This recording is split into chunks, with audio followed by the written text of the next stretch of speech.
here today with Torex and Nick Hibbs, the owner down here, and we're going to talk about the importance of getting the correct lie angle of the golf club. And this is, you do this every day, don't you, with people? Every day. How many people must get it wrong? You know, I would say as many as 90%. Really? Really, yeah. Oh my God. So, I mean, I've been custom fit before. I've never been custom fit, you know, with the full shebang of the sets. You know, I'm probably guilty of this myself. I'm probably in this now. I've never been loft and lie checked for my wedges, and they're some of the most important clubs to get lie checked because of the loft. It can point in different directions.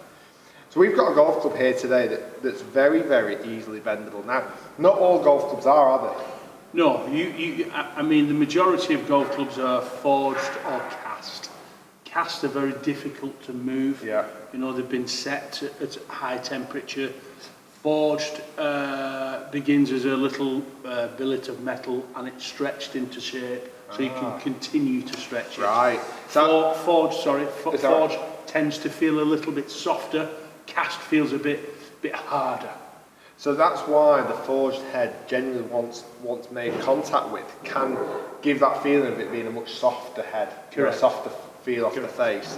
The amount of times I've had to ring up Nick, because I've had a client in and said, Nick, someone needs a club bending, will this bend? And he's like, that just won't bend, unfortunately. So this is again where it's highlighted that it's so important when you're making a decision on a very expensive set of golf clubs, because they're not cheap. No, these clubs are not cheap. They're very expensive. Any set of golf clubs that you're going to get, do make sure that the lie angle is correct. Get fitted. If you're local to Nick, come down here. This is in Warrington in the UK. It's definitely worth doing. So we've got a Bridgestone. This is a J40 6 iron, and it's a forged head. Nick says this is really easy to Yeah, this is good quality. It's good quality. So we're going to hit some golf shots in what we would class as being a neutral lie angle for me. So I'm pretty much standard in my lie angle. Then we're going to go more upright with it. We're going to go flatter with it. And we're going to see the difference of where the golf ball will generally go. Your prediction is, Nick, if we go more upright, where will the ball have a tendency going? Probably left. More to the left. Yeah, flatter we go to the right. You've got two big outcomes of that. You've got the direction the loft would face in. And Nick rightly said before, you know, if you've got it in ill-fitting, the heel of the golf club can dig in too quickly, or the toe of the golf club could dig into the floor too quickly. So that again makes the club face twist. Correct. Heel digs in and turns the face over. Sometimes the toe digs in first and kind of opens the club face. So it can be a massive, massive factor in where the golf ball ends up, and it's as simple as just getting it adjusted at the very start when you get properly fitted. Correct, and I think it's very important that we take some readings dynamically. You know, we can do a static fit, so it's aesthetically how you stand to the ball. Yes. But the most important part is dynamics at impact. You know, face tape on the sole of the club and see where the club impacts on the floor. Am I right in thinking the static ones are just a complete, you know, a measurement from wrist to floor, fingertip to floor, etc. Correct. Whereas the dynamic one is probably the most important. That's the one we use. Because you could easily get a guy that studs right up here, you know, in setup, correct, and then suddenly change the angle of the golf club and hit it in a completely different way. Correct. So I'm going to hit some golf shots here using Nick's TrackMan down here. It's actually just fallen asleep, so we'll wake it back up.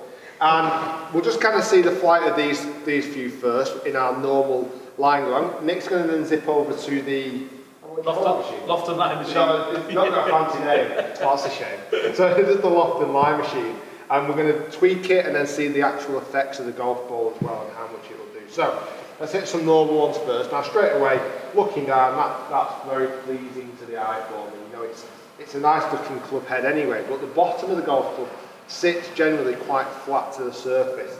Now like Nick said, that doesn't really matter, because I see a lot of golfers that will do this, but the impact with flat to the surface, that's the most important. I think aesthetically when it's flat, it probably just helps when you're looking down at the golf ball. So I've just got a 6 iron here. I'm going to hit a few of these first. I would say I'd normally hit a little bit of a draw, which is the shot we've just seen on screen there. And that would be kind of my normal shot shape for a 6. I don't feel like the club's digging in, or it's not doing anything, you know, down at the bottom end of the golf shot, which is great. I'll just hit one more.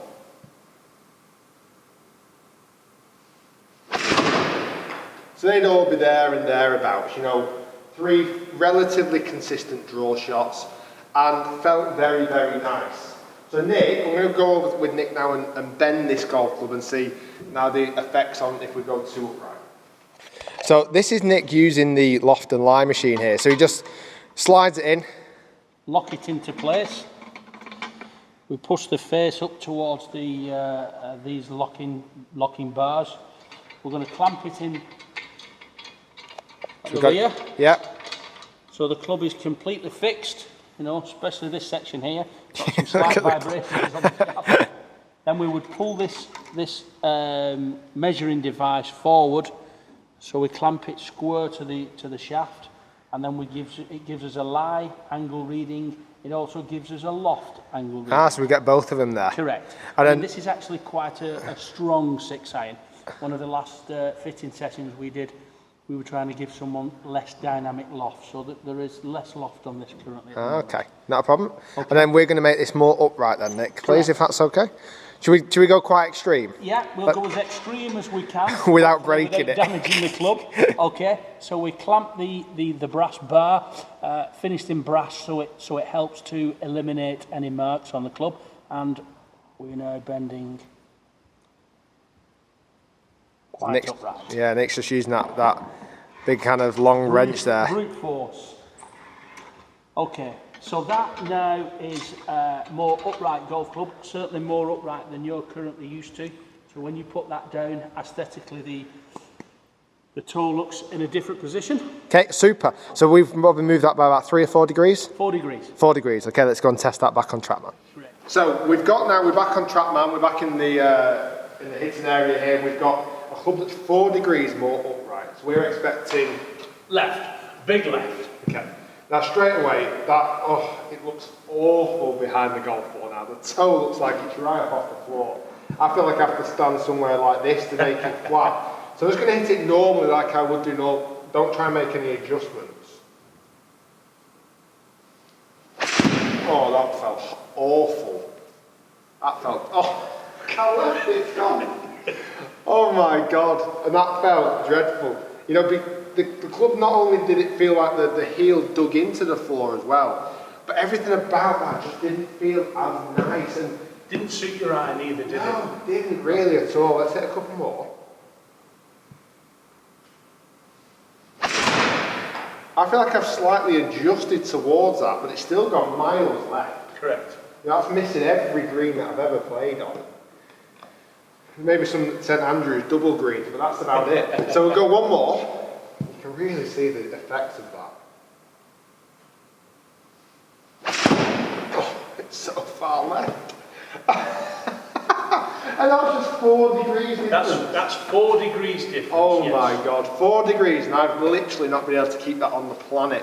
So now we're going to go the opposite way. We're going to make it 4 degrees flatter, and we're going to come back to see what the results of that look like as well. But that was awful. I'd quite happily give you that one back. So as Nick's just over there on the loft and lie machine, just to highlight again the importance of getting the lie angle correct. I see a lot of golfers that have come to me and maybe bought a set off eBay, and they've gone, oh, look at this brilliant price of golf clubs, but they'll actually look and the clubs are too long, the lie angle's incorrect, the grips are too fat, the shaft flex is too stiff or too regular, and the effects are absolutely huge. So Nick's just getting that into a much flatter location now, and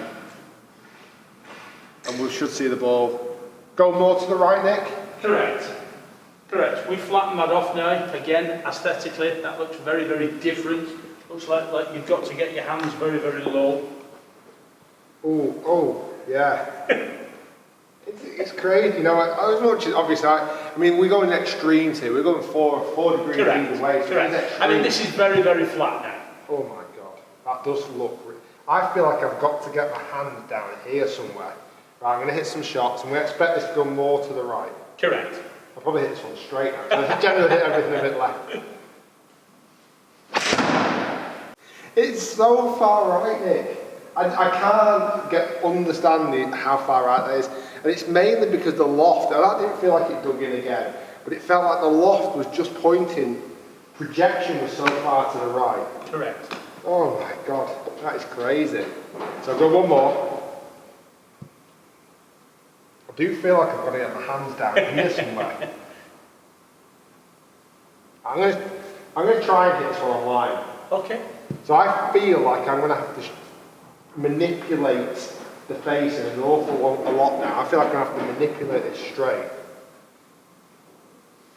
I still can't. No, I felt like I was trying to manipulate that more, and it's still miles to the right. So really interesting there, the effects on lie angle to the dispersion and the direction of the golf ball. So some of you watching out there might go, I always hit this golf club to the right. Sometimes just individual golf clubs can have incorrect lie angles, couldn't they? Correct. We get a lot of people coming down and saying, will you just measure my 6-iron? And they assume that the 6-iron's right. Still doesn't necessarily mean the rest of the clubs in the set are set No, that's right true. line. That's true. And many times you might see that, you know, a more lofted club, this dispersion would be even greater, wouldn't it? Correct. Because the loft would be pointing the wrong direction even more. I'm definitely going to get my wedges done while I'm here. I'm going to get them sorted out with those. But it just highlights again the absolute importance of getting the correct lie angle on your clubs. It's vital. It's a service that pretty much most companies now offer as standard. Obviously Nick, when you come down here, he will get that absolutely perfect for you, the correct lie angle for your needs, for your dynamic impact factors, not static. You can't get loft and lie in a pro shop just stood there getting measured, can you? You've got to be hitting golf Correct. shots. We've got 2 or 3 loft and lie machines. We've also got a quite expensive, exclusive measuring device which measures true loft and lie of woods. And we can actually bend some woods, providing we can get them in a mould.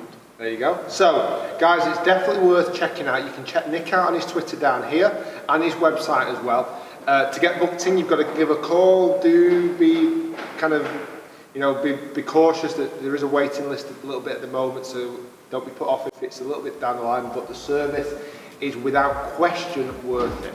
Guys, thanks for watching. We're going to do some more videos on the importance of custom fitting. If you've not seen my other videos, you can check them out in the window here. Check out in this window here, this $1,700 shaft. Is it worth it? Have a look. Click on that link and watch the video there. Thanks for watching, and we're going to do some more videos down here with Nick Hibbs.